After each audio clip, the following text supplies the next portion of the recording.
Deuxième épître aux Corinthiens, la préface suivie du chapitre 1. Paul en est l'auteur. Le thème abordé, l'autorité de Paul. Sa date de rédaction est d'environ 57 après Jésus-Christ.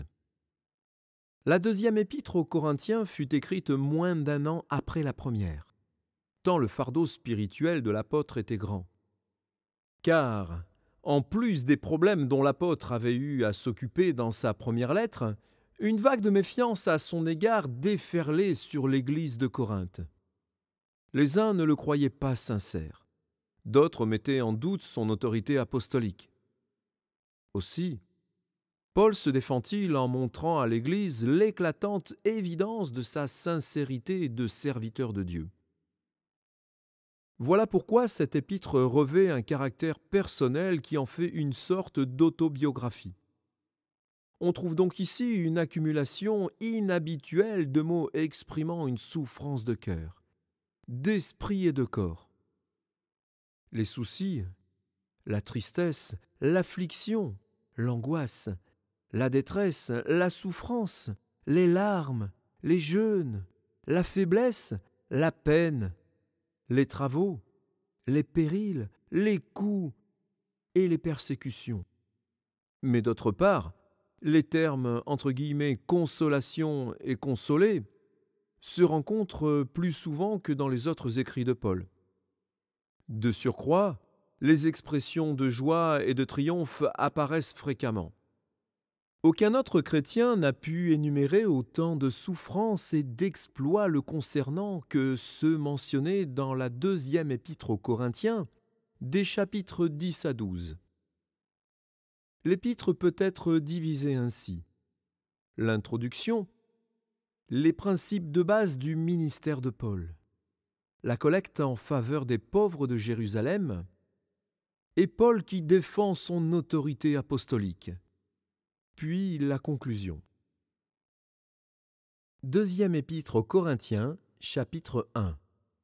Paul, apôtre de Jésus-Christ par la volonté de Dieu, et le frère Timothée à l'Église de Dieu qui est à Corinthe, et à tous les saints qui sont dans toute la Chaïe. Que la grâce et la paix vous soient données de la part de Dieu notre Père et du Seigneur Jésus-Christ. Béni soit Dieu, le Père de notre Seigneur Jésus-Christ, le Père des miséricordes et le Dieu de toute consolation, qui nous console dans toutes nos afflictions, afin que par la consolation dont nous sommes l'objet de la part de Dieu, nous puissions consoler ceux qui se trouvent dans l'affliction. Car, de même que les souffrances de Christ abondent en nous, de même notre consolation abonde par Christ. Si nous sommes affligés, c'est pour votre consolation et pour votre salut.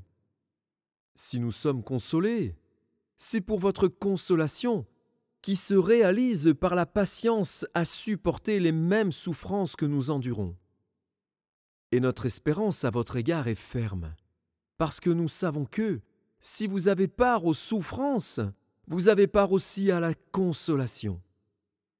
Nous ne voulons pas, en effet, vous laisser ignorer, frères, au sujet de l'affliction qui nous est survenue en Asie, que nous avons été excessivement accablés, au-delà de nos forces, de telle sorte que nous désespérions même de conserver la vie.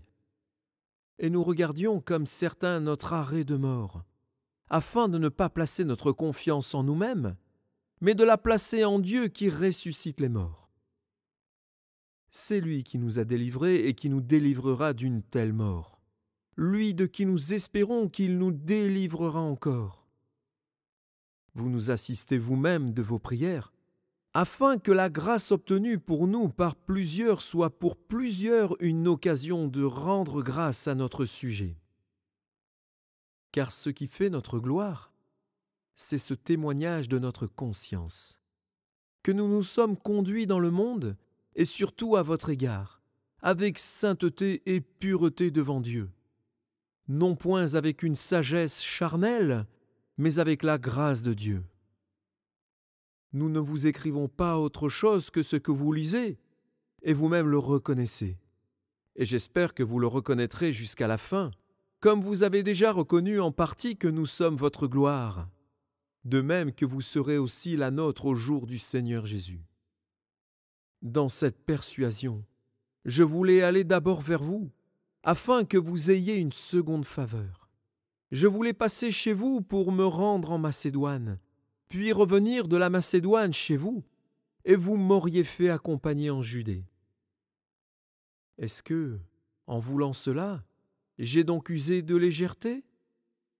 Ou bien mes résolutions sont-elles des résolutions selon la chair, de sorte qu'il y ait en moi le oui ou le non? Aussi vrai que Dieu est fidèle, la parole que nous vous avons adressée n'a pas été oui et non, car le Fils de Dieu, Jésus-Christ, qui a été prêché par nous au milieu de vous, par moi, par Sylvain et par Timothée, n'a pas été oui et non, mais en lui, il n'y a que oui, car, pour ce qui concerne toutes les promesses de Dieu, c'est en lui qu'est le oui. C'est pourquoi encore l'Amen par lui est prononcé par nous à la gloire de Dieu. Et celui qui nous a fermis avec vous en Christ et qui nous a oints, c'est Dieu, lequel nous a aussi marqués d'un sceau et a mis dans nos cœurs les arts de l'Esprit. Or, je prends Dieu à témoin sur mon âme, que c'est pour vous épargner que je ne suis plus allé à Corinthe.